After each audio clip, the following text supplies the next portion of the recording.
Hello, everyone. It's a pleasure to see all your smiling faces. As you will notice, you are all muted.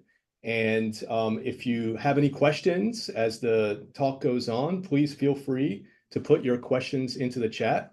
But I know there's going to be lots of interest and lots of Q&A, so I definitely want to get into the presentation as soon as we can. So welcome, everyone, to this ForceNet webinar, and today's speaker is Helene Langevin, MD, who is the director of the National Center for Complementary and Integrative Health, NCCIH as we know it, at the National Institutes of Health.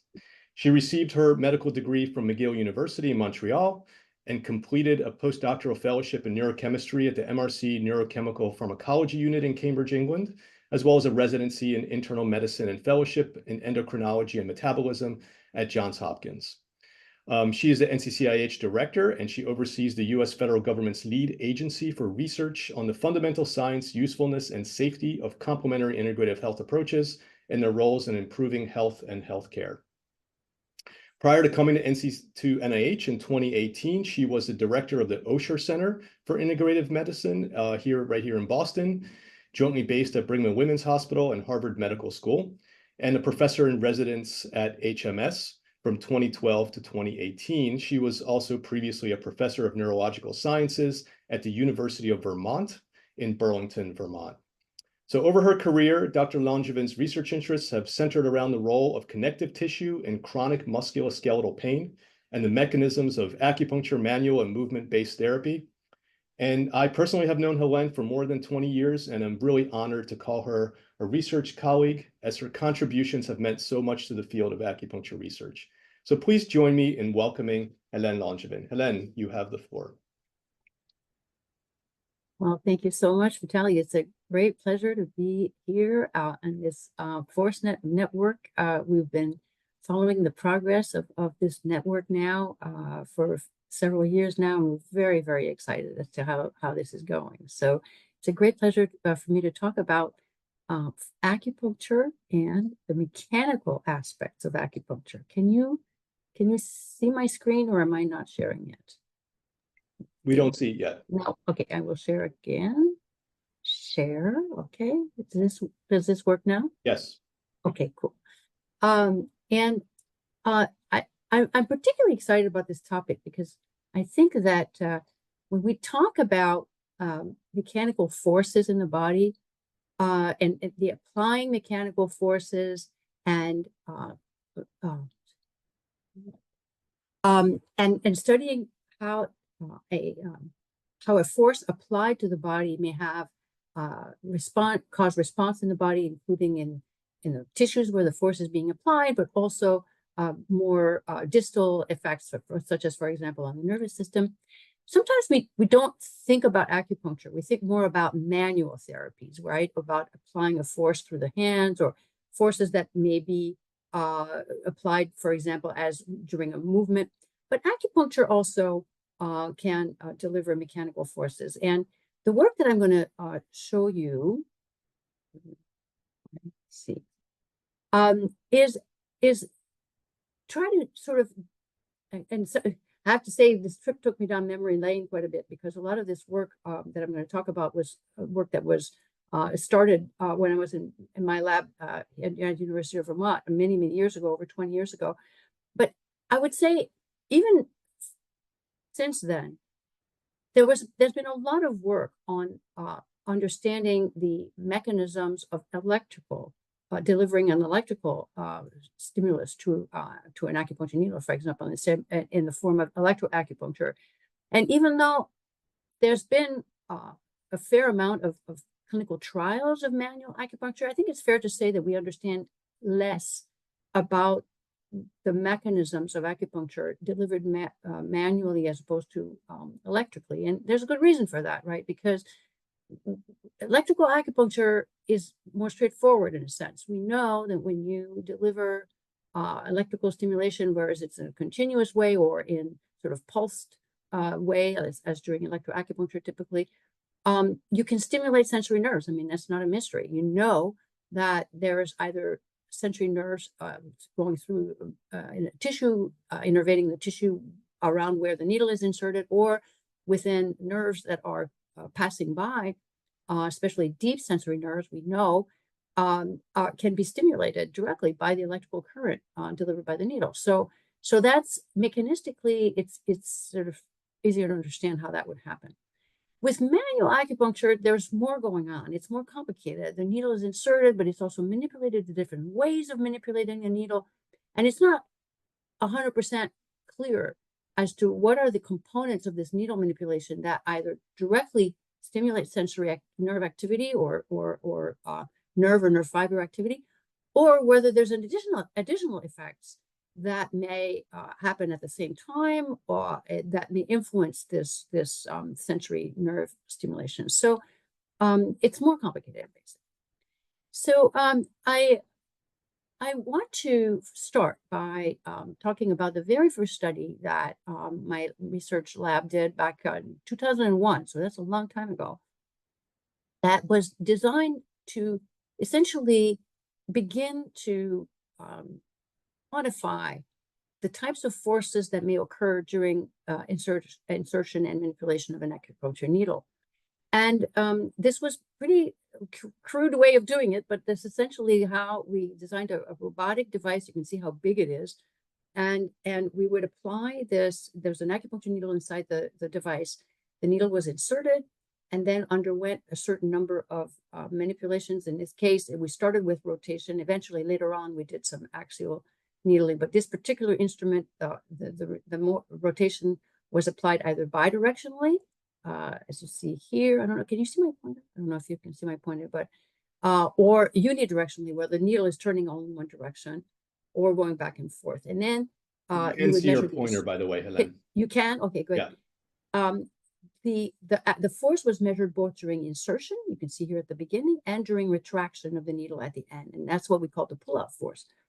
And so our hypothesis going into this study was that manipulating the needle would increase the amount of force that it took to pull the needle out, because that's what was often described during kind of clinical acupuncture. But we weren't really sure if we could measure that. And so what we found is that yes, indeed, you can measure it, and it's to our surprise, it was that the forces were quite remarkably increased by manipulation. So you can see here that if you simply insert the needle and pull it out without doing anything else to it, you can measure a force of approximately 40 grams. And then when you turn the needle back and forth a few times and then you pull it out, then the force increases to 60 grams. And then when you rotate a certain number of times all in one direction, the force would really be higher. And this is not typically how acupuncture is performed, but we just wanted to see what would happen. And we were quite surprised actually by how sometimes the needle would be so essentially stuck in the tissue that you couldn't pull it out. They shut off the machine. And so you can see here that when the needle is rotated all in one direction, you can see that it ramps up. You see it's almost like it's essentially kind of winding a rope around like a winch or something. It's exponential. The force, the torque here, as you measured, goes very, very quickly. But when you go bidirectional, you can see down here that the torque builds up gradually. You can see it goes up, down, up, down, up, down. But gradually, as you keep going back and forth, the torque increases towards the end. So that was kind of just our first observation. We started wondering about what was going on, what was causing this force. And so we did some studies with ultrasound, where this is an in vitro ultrasound where you insert a needle. You can see now here on the left, you're looking down on the tissues. This is a high frequency ultrasound that gave us very nicely detailed details of the tissue. And you see that when you rotate the needle is clearly winding around. And what you're seeing, the tissue is winding around the needle. And what you're looking at here is connective tissue. This is the loose connective tissue layer that's in between the skin and the subcutaneous fascia in this particular case. And we did some histological studies showing nicely that these loose connective tissue layers really turn around the needle and corresponds to the image that we saw in ultrasound. So we were pretty confident that this is what was creating that force, was the winding of the tissue around the needle and subsequent sort of tightening of the tissue around the needle. We also did some studies using ultrasound elastography. This is a very first study you see here, 2004, where we were able to look at the tissue a little bit away from the needle. So here we would look over 4 centimeters away from the point of needle insertion. And you were able to measure this kind of, you see here when the needle is rotated, but also up and down motion, even when there's no needle rotation. So you can see in the upper panel here, downward motion is in blue, upward motion is in red, and it's quite nicely measurable by itself. And when you rotate the needle and then go up and down, you can see that the movement is observable all the way to the edge of the picture, which is about 4 centimeters away. So it's not just a very local thing right around the needle. It causes displacement in the tissue that is quite significant. This was another study quite a few years later where we tried to look at whether the displacement away from the needle in response to the manipulation was isotropic or anisotropic.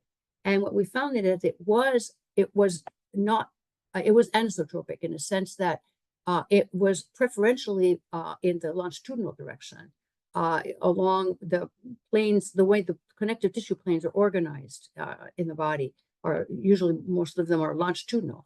And that's the direction of motion that we observe preferentially in whether and we oriented the ultrasound probe in perpendicular versus parallel to this plane, and we were able to demonstrate that.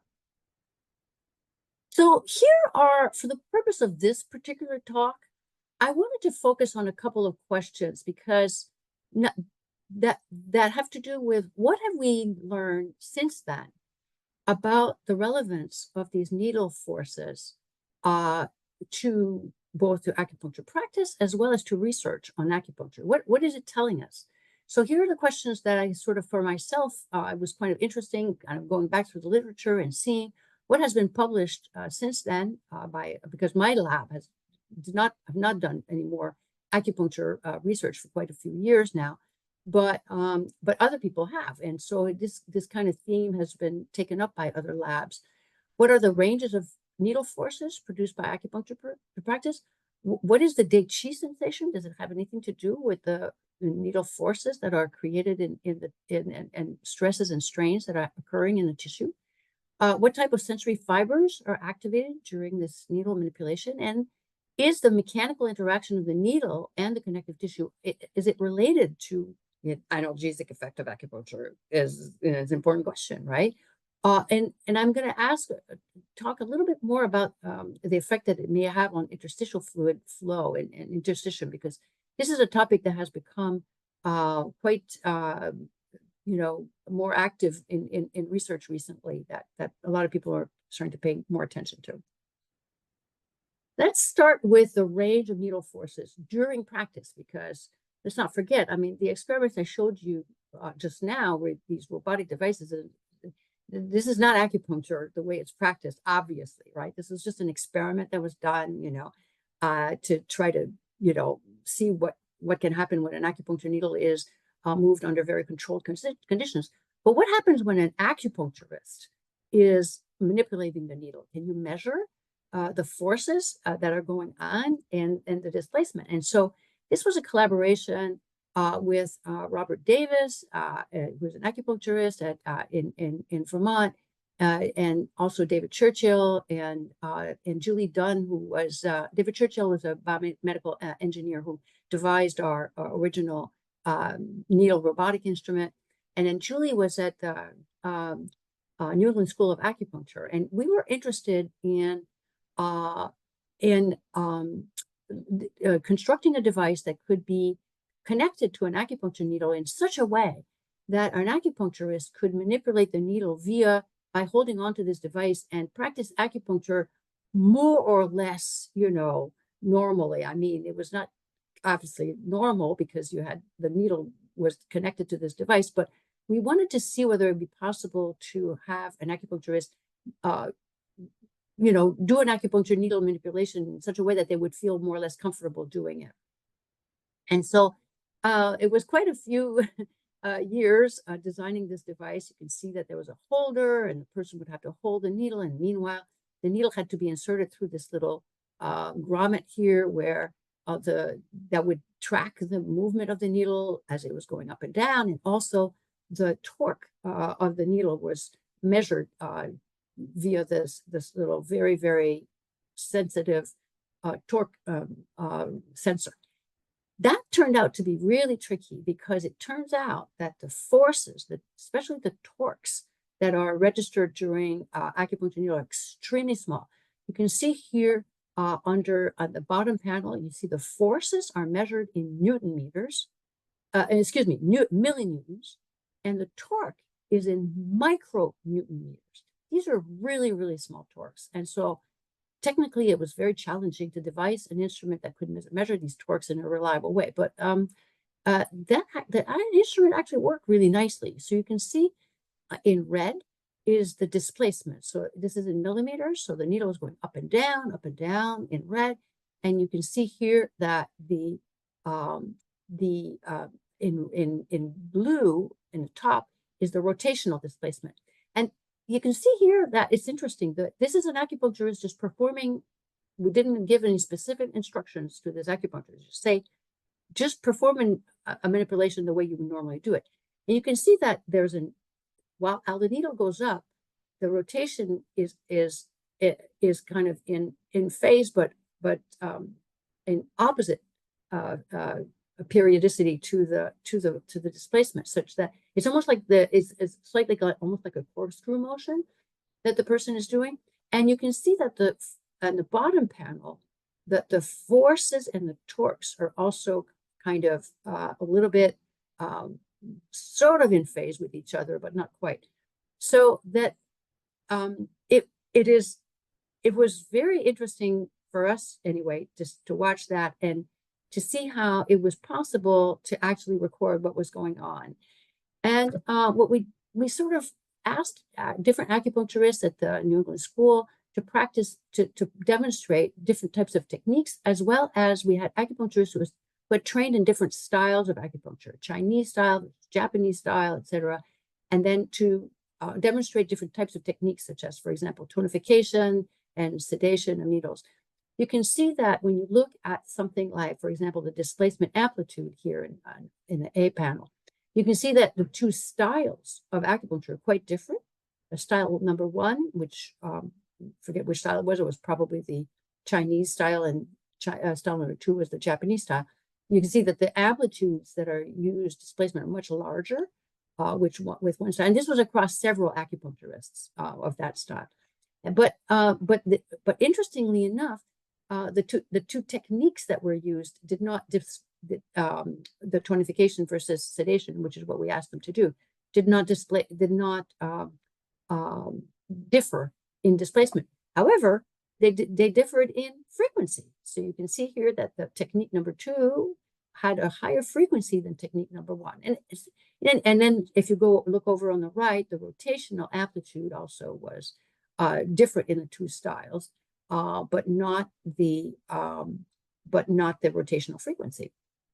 So this was just a way. Now, this device, unfortunately, did not succeed there was an attempt to commercialize this device and sell it for. We were particularly interested in teaching of acupuncture techniques and to see whether it would be possible. It didn't work out. There were a lot of reasons for that, but at least we were able to demonstrate that it's doable. And since then, there's been other attempts to do this. So I want to go back to this range of forces, because I think this is important to think about the contrast between the forces of, for example, 10 to 50 grams or 0.1 to 0.5 newtons that you could measure. This is the axial force during acupuncture. Compare that with forces that you would apply during palpation or manual therapy. For example, here is during massage, for example, 10 to 15 newtons. So two orders of magnitude greater. And then here you have, for example, during chiropractic manipulation, 100 to 500 newtons are measured. So you see the range of forces that is quite remarkable that how different, right, they are across these various different techniques, but you can measure them all. So let's move on to this De Qi sensation, because this was actually one of the main motivators for me personally in trying to understand what was going on, because as I went to acupuncture school and learn how to do an acupuncture treatment, this is one of the things that people would sort of stress, is that it's really important to pay attention to the sensation that the patient feels while the needle is being manipulated. And having also obviously experienced acupuncture myself as a patient, and knowing that this De Qi sensation is something that's quite noticeable, it's not a sensation that I would call habitual, right? It's not something you feel every day. People feel like it's something that is that they can describe it as being a sensation of intriguing. So people describe it in different ways, but I think that one of the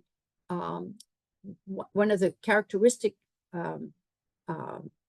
descriptors that people use is something that grabs their attention, that is not usual type of sensation that you get. And so I want to show you, this is an old video of acupuncture being performed under ultrasound. And I really like this video because, okay, so first of all, this is a forearm of the person. Just to orient you, here's the skin, here's the subcutaneous tissue, and here's the median nerve here, right here. You can sort of see where it is. And the needle was inserted about 1 centimeter away from the median nerve, so over here. And when the video plays, we asked the person whether they were feeling any specific, sensation. And you can see here, the tissues are moving up and down quite a bit in response to the needles. These needles just inserted, no rotation, just moving up and down. I'll play it again. You can see that there's a fair amount of motion. The nerve itself, it doesn't seem to be affected by this motion. It's mainly in the area of the needle, and there's a little bit of motion of this sort of fascial structure here that connects where the needle is moving to the nerve and presumably the perineurium. Now, we then rotated the needle, and whoops, I'm sorry, I'm going to move the next slide. Okay, this is after rotation. So we rotated the needle a bit back and forth, and then we again went up and down. And this time, the person described a very intense sensation, which sounded like it corresponded to De Qi. And I played one more time. You can see here, it looks like, if anything, this area is moving less than it was moving before. But the sensation is very strong. And also notice that it does not seem to be involving the median nerve much. If anything, you can see that there's a little bit, the tissue surrounding the nerve, right over here. This is the connective tissue around the nerve. Maybe is moving a little bit, but not a lot. So we were surprised by this, because we thought that the more sensation you have, probably the more motion. But if you think about it, if the tissues are indeed tightening around the needle a little bit during the rotation, and then you go into your axial displacement, the tissue has probably tightened. And whatever force you're applying there is resulting in less displacement. But if there's more sensation, it might be that the tissues are actually more engaged by the needle compared to before. We also were curious as to why is it that whether the sensation that the needle was creating, the needle manipulation was creating, was it coming from the tissues that were being moved, or was it coming from the median nerve, right? Or from the median nerve being sort of pulled around. And so we compared the amount of movement of the median nerve when the fingers are moving. Look at how much movement there is when you wiggle your fingers, and look how much this median nerve is bobbing up and down here. Here's another one about where the person's hands is open and closed. Look at how much motion there is coming here. The person, if you open and close your own fist, right, you don't experience De Qi sensation, right? So the way we interpreted this is that these are habitual motions that your tissues are experiencing all the time. When you're wiggling your fingers, when you're opening and closing your fist, whether what's happening with the needle being rotated just a little bit and then manipulated up and down, that's not habitual.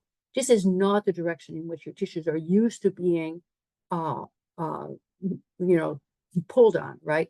And so it could be, and we don't have proof of this, but this is suggesting that this TT sensation may result from unhabitual movement of the tissue as the needle engages with it. So this kind of led us to the idea that one of the purposes of acupuncture needle manipulation, besides activating sensory nerve, which I will get to in a minute, might be to form a tiny little bit what we call micro manipulation, right? As the needle, and this is just an example of if you insert a needle under the microscope, and you can see how the tissue is kind of turning around it and moving back and essentially winding around. And the idea is, well, how does it do that? How does the tissue get gripped by the needle? Because the needles don't have, anything to grab onto the tissues per se. And what it turns out is that the connective tissue itself is extremely sticky. And so all it takes is about a tiny little amount of rotation, even a full rotation, maybe a 90 to 180 degrees. And then the tissue ends up twisting and grabbing and sticking to itself. And then after that, everything you do kind of engages the tissue further. And what we were wondering is, what causes this initial motion? Is it the tissue interacting with the needle? And we looked at various different types of needle composition. We first tried to inhibit it using different things to make the needle more slippery, like Teflon or silicone, and nothing worked. Pretty much anytime you had a needle, and if you rotated the needle just even a little bit, it would do this. What we did find, though, is that here on panel C, you see this is a needle made of gold versus a D is a needle made of stainless steel. And you can see that the gold needle is more rough, and it's possible that that helps the tissue, engage. And since then, there's been other efforts to do that, and I'll talk to make the needle more rough and to promote this. I'll show you that in a little bit. But this is just examples of how acupuncture needles can be used for manipulation. The top example here is an example where you have a subcutaneous fascia here. You can see that there's a little bit of adhesion between the subcutaneous fascia and the two layers of fascia within the subcutaneous tissue. And here in such that the subcutaneous tissue fascia is adherent for a short amount of space here with the muscle fascia. And what some acupuncturists do under ultrasound guidance is to use the needle to disengage the subcutaneous tissue. And some people believe that that actually helps when there's pain in the area. I don't think there's anybody's ever demonstrated that experimentally, but I've certainly seen it performed where the needle is being used almost like a little pick, to pick at the fascia and sort of loosen it up. On the bottom left here, there's other examples where an acupuncture needle is inserted and used with that is actually the tip of a needle to inject after having done the manipulation, to inject some saline or something to separate the layers of the tissue. That's called hydrodissection. And then on the right here, this is taking this to another, more of an extreme case where the needles have actually a cutting tip. They call them the needle knife, where you use the tip to pull apart different structures. In this case, this is actually a C6 nerve root against the transverse processes in the neck. And that type of microsurgery is performed quite a bit in China and Korea, especially to sort of help with nerve root compression. So here are some examples of how simple acupuncture needles can be made more rough by braiding them, by creating these sort of etched patterns. This one on the top here is really interesting because they tried different clockwise versus counterclockwise etchings in the needle to see whether it influenced the chi sensation during different types of needling, because acupuncture needling can sometimes go in two different directions, clockwise or counterclockwise, depending on what you want to achieve. And then here at the bottom, these are see these little kind of micro pattern, inclusions in the needle, and I'll show you the results a little bit later on of a study where they looked at how these micro patterns could influence the analgesic effects of this. This is a little bit more recent in Frontiers in Neuroscience. So this gets us to what I think is probably one of the most important, questions to ask here is, well, what exactly is the interaction between the relationship between this mechanical phenomenon that you can observe locally in the tissues and activation of sensory fibers and eventually activate analgesic effects? So the first question would be to say, okay, well, what type of sensory fibers are activated during the needle manipulation? We know that with electroacupuncture, typically you have activation of A-type fibers, A delta or A beta fibers. And this is a nice study. It was actually quite recent, 2020, where they did some careful recordings of the dorsal root sensory fibers based on their sensory latencies. And then they varied, they call this emulated acupuncture, which is an acupuncture that was performed using like a little robot, similar to what we had used in the study that we did at UVM. And they varied the angle. So this is a 90-degree, 180-degree, and 360-degree bidirectional rotation. And you can see here they did 1, 2, and 3 rotations, 3 cycles of rotation. And you can see that there is, and then they recorded the number of spikes per second that they measured. And you can see that the nerve activity of the nerve fibers increases in all 3 cases quite nicely and reproducibly. So it seems like this manipulation is essentially causing the sensory activation of these sensory nerve fibers in a dose-dependent, manner. Here's an interesting paper where they did something similar, but they used a mast cell inhibitor of mast cell disodium chromoglycate to inhibit the discharge, the degranulation of mast cells in the tissue. And you can see here the disodium chromoglycate is in the maroon, and you can see that with this upper panel here, and then where during the twisting of the needle, much less nerve activity going on when the inhibitor is present compared to when it's not. And so this is a thought that part of what this mechanical activity is doing is it's degranulating mast cells because it's a little bit of trauma, right, that's going on. And we know that mast cells degranulate when you have any kind of inflammation or so in this case it's not really an inflammatory situation, but it's a little bit of disruption of the tissue that's going on, and this could cause degranulation of mast cells quite understandably, and that could be related to the nerve activity that's going on, because we know that mast cell degranulation initiates a cascade of events in the tissues that is actually related to the inflammatory response. So the next question then, is the mechanical interaction of needle and connective tissue related to the analgesic effects of acupuncture? Has that been looked at? So this was an early study back in 2009 where people decided to ask this. This was a study from Shanghai in China, Fudan University, where they said, okay, let's figure out a way to make sure that there's no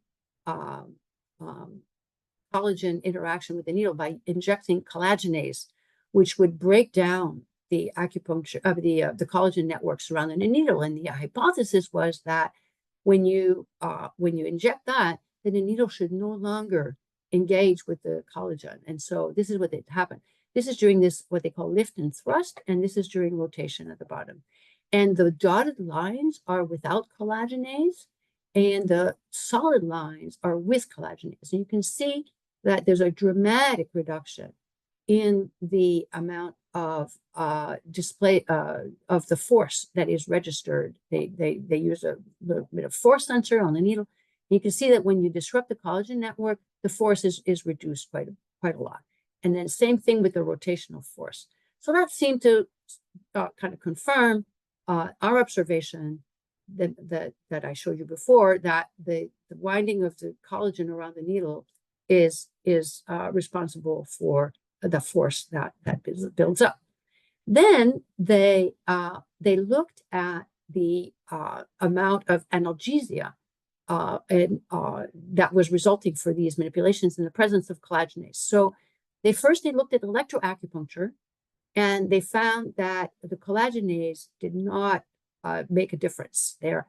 But you can see that the pain threshold here it's a little bit difficult to understand the way they have their results reported, but essentially the collagenase did not nullify the effect, whereas with the manual acupuncture, it did. You see the pain threshold, this is the difference here 4 days afterwards versus 4 days before, means that the acupuncture had no effect. The pain threshold went back to higher after the manual acupuncture in the presence of collagenase. Now, this is a more recent study that did not find the same thing. So this is a study where they had animals that were not just measured where an assay of their locomotor activity surrounding a painful inflammation. And you can see that they looked at the amount of how much the animal was moving around, and this was they did collagenase in the presence the acupuncture in the presence of collagenase, as well as with a bupivacaine. And what they found is that the collagenase here did not inhibit the effect of the acupuncture. That the acupuncture had the same effect with and without collagenase. So in this experiment, they concluded that collagen interaction with the needle was not related to the effect of the analgesic effect of acupuncture. So the previous experiment that I showed you before, the point that was needled was at stomach 36, which is higher up in the leg, where there might have been a different amount of interaction with the connective tissue compared with this point here. That was the only difference that I could think of that might explain these sort of contradictory results. This point here at the wrist, which is called heart 7, is extremely shallow. Like you barely have, the needle is barely able to penetrate because the bone is right there, and there's not a lot of room for your needle to interact with the connective tissue. That's the only reason I can think of as to why the collagenase had no effect here, but it had an effect before. But essentially, we don't know. This still needs to be resolved. Here's another experiment where they modified the surface of the needles using these little nanopore pock marks, essentially.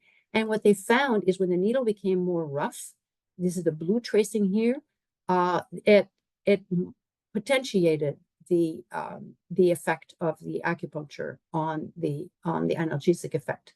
So that suggests that the manipulation of the needle itself could have the change in the characteristics of the needle might augment those kinds of effects.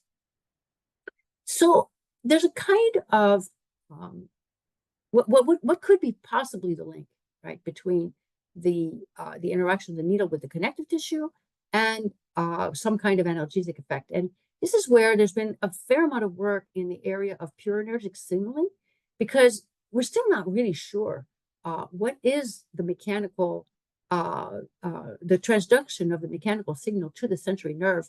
It hasn't really totally been nailed down as to what are the sensory receptors that are responding to the mechanical signal.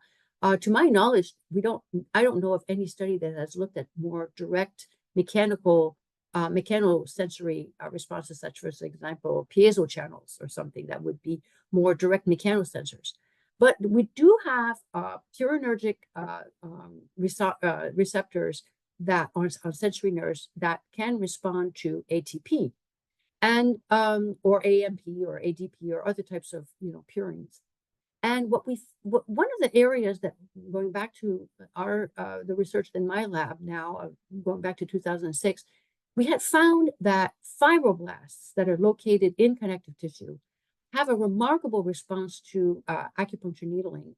Is it ex vivo, but you can see that the fibroblasts are expanding. This is over a period of about half an hour following the needle rotation. And this response is a cytoskeletal response that can be inhibited by a variety of different cytoskeletal inhibitors.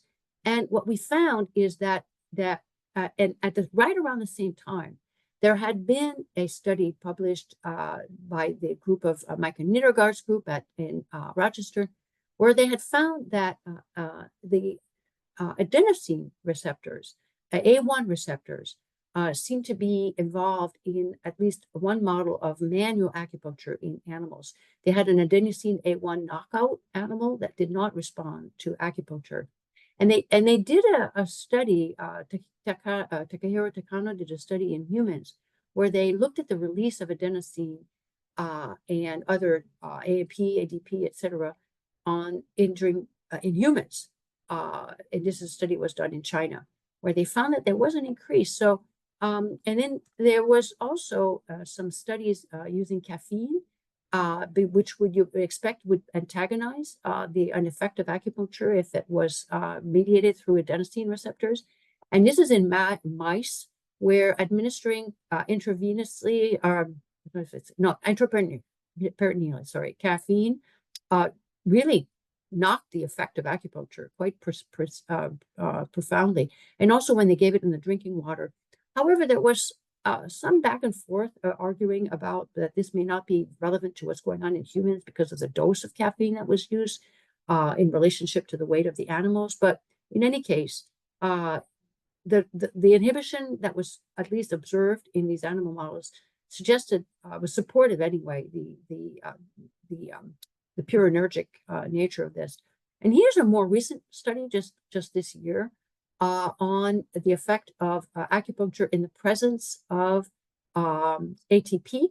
So you can see here that acupuncture, and when you inject this derivative here of ATP into the tissue, there is potentiated effect, and when you blocked this purinergic signaling, it inhibited the effect. So small study, but this is just another kind of ongoing, but I think the jury's still out on this. I mean, in my opinion, just looking at the literature, what we have found is that our fibroblasts, when they expand, the way I described it before, they do release ATP into the tissue, and in fact, it's by releasing ATP that they're actually able to expand, and we were able to block that with some different inhibitors, and we also were very interested in this mechanism in response to what happens in the tissue when the tissue swells after being stretched. This response of fibroblasts is very similar to an osmotic swelling. When cells swell in response to a osmotic stimulus, such as hypoosmolarity, that also releases ATP, and that's how the cell is able to swell. And so there was a thought that this swelling of fibroblasts may be, in fact, a way to help the tissue regulate the amount of water that goes into it when it's being stretched.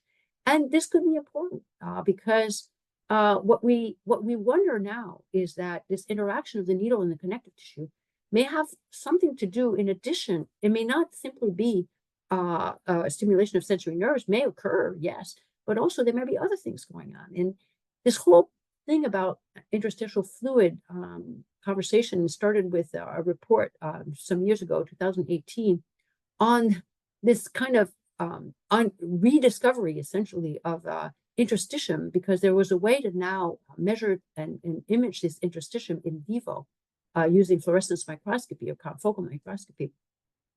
And you can see that this picture of interstitium is very, very similar to, and the periodicity of these sort of pore sizes in the tissue is very similar to the subcutaneous connective tissue that we were measuring at that imaging and interacted with the needle. And so we know that interstitium is very important for fluid drainage in the body. The way that fluid returns back to the heart is manifold. You have venous return, you have lymphatic return, but you also have interstitial fluid flow.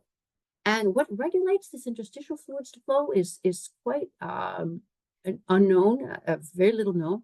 And here's a study where they looked at fluid flow along interstitial fluid channels after injection of a fluorescent molecule in one acupuncture point here on the wrist, and how it slowly migrates towards the elbow.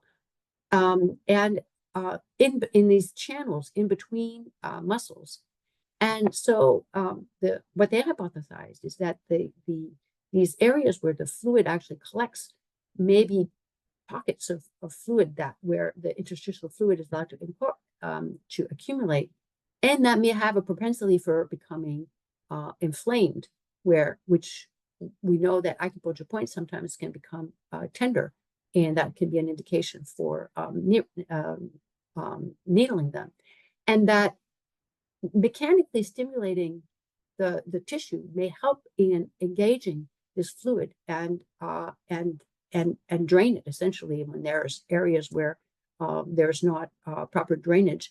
And there's certainly a lot of language in acupuncture literature and classical texts about draining and clearing the channel in response to tissue to needle manipulation. So this is certainly something that is just beginning to be investigated. I think we need a lot more work on this, and that a mechanical stimulation of the needle may be one of the ways that we can promote interstitial fluid flow back to the heart, including other things such as breathing, muscle activity, massage, etc. So this is kind of just in summary the kinds of things that I think we are beginning to, but need much more research on. First of all, when you manipulate an acupuncture needle, you create some forces which we can measure. You create tissue strain, which we can measure. You can possibly use these forces to remodel the tissue directly, such as in scar tissue or adhesions, cause degranulation of mast cells and all the downstream effects of that. Fibroblast responses could include release of ATP, and as far as possibly promotion of fluid flow. And then finally, stimulation of nerve fibers that happen to be in the tissue or in nearby nerves, and this De Qi sensation that may result from that, as well as perhaps indirect or direct mechanical signaling. So I would say analgesia is one of the byproducts of this, but also perhaps other effects of non-habitual mechanical stimulation of tissue. So I will stop here. Let's see, stop share. And look forward to any questions. Wonderful presentation. Thank you so much, Helene. A round of applause from everybody. And I'm going to dig right into the questions here. And if I see a question that I think actually was already answered by your presentation, I'm probably going to skip it. But let's start with a question from Chad Cook. There is some evidence that the force of application of spinal manipulative therapy can have a positive or negative influences on selected inflammatory biomarkers. For example, higher force inhibits release of some and increases others, and vice versa. Are you aware if there's a similar pattern across forces with acupuncture or dry needling? Well, as you can see, like I showed you, these forces are minuscule, right? Compared to the force that would occur during a spinal manipulative therapy, several orders of magnitude smaller. So it's hard to know whether you would have general principles that would carry across such a range of forces. having said that, we've done studies in my lab, which I didn't show you here, that have looked at the effect of very, very gentle stretching of tissues on inflammation. And yes, absolutely. Very, very gentle stretching of tissue is anti-inflammatory. We've shown that very clearly. And when you stretch larger amplitude of stretching, you increase inflammation because you're essentially causing trauma. So in this case, in the case of these very small amounts of forces, I would say that delicate movement of tissue can have an anti-inflammatory effect. So, but I don't know how that could, transfer across, larger forces applied over a much larger distance. Because let's not forget, we're not talking about forces here so much as stress, right? Because when you're applying a force, what you create is stress, which is the force divided by the cross-sectional area of the tissue. And here you're dealing with very, very, very small cross-sectional areas. So you are creating a very localized amount of stress. So when you're applying a much larger force, but over a much bigger area, then the resulting stresses are distributed, very differently. So I can't say. Does that make sense to you? Yeah. Yeah. So interesting. Another question from Meta Patak. Fascinating link between acupuncture and mast cells and collagen. Do people with connective tissue disorders show reduced or increased response to acupuncture? No, that's a really good question. I don't know the answer. I don't know if anybody has studied it. I've been really interested in myself from a more clinical side point in Ehlers-Danlos syndrome and connective tissue hyperlaxity disorders. This is complicated though, because people with Ehlers-Danlos, first of all, you can have whole body hyperlaxity, but you can have hypolaxity in areas if you've had an injury. And we know that people with hyperlaxity injure themselves a lot and so you can, and any good, physical therapist will tell you that you have to be very, very careful applying mechanical forces to people who have hyperlaxity because you can injure them more. You have to be very discerning in knowing when to apply a mechanical force to where, and this is very much of an art, to do, to work with these patients. So, other connective tissue disorders, you mean like rheumatoid arthritis, or I think you were probably more talking about inherited connective tissue disorders, right? Who asked the question? Yeah. So I think this is an area that really needs a lot more work, and it's very important clinically because we know that the hypomobility spectrum disorders are very prevalent. This is a large segment of the population. And I think that a lot of times these patients don't do well necessarily with force-based therapies because we don't have really good guidelines as to how to do this kind of work. So we need good research on that. Okay, thank you. I'm gonna a quick provocative question for you, Helene. Please. What would you say is the difference between dry needling and acupuncture aside from the foundation of acupuncture being meridians?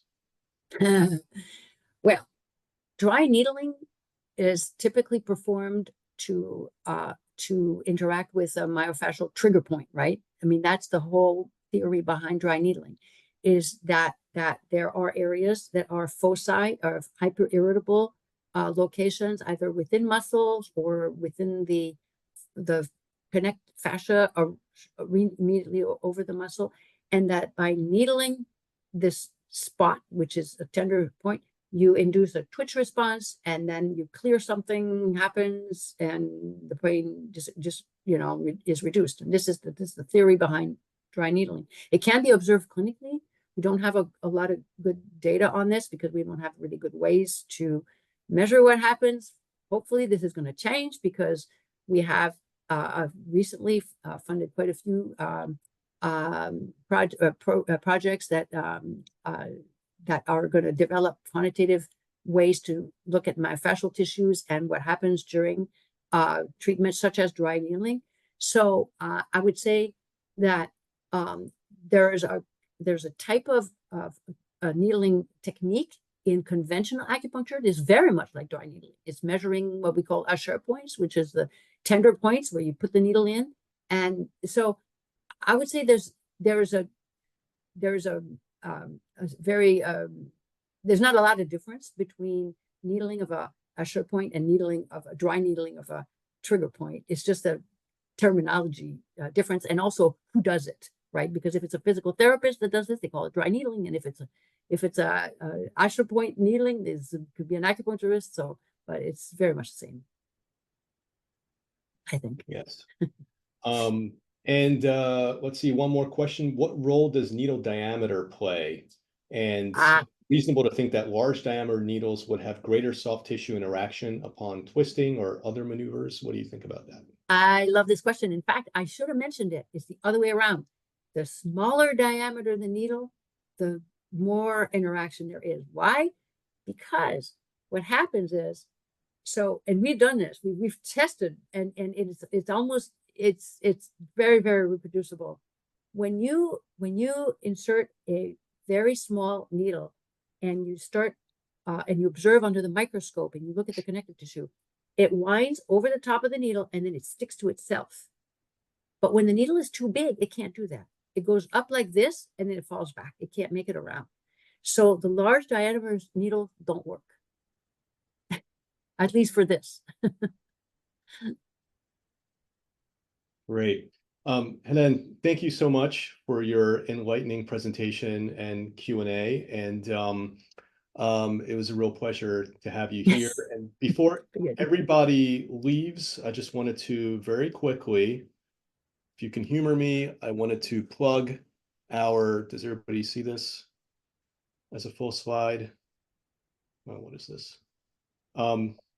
We wanted to plug our next conference. Hopefully everybody sees this as I'm sharing screen, and it's called Converge 2025.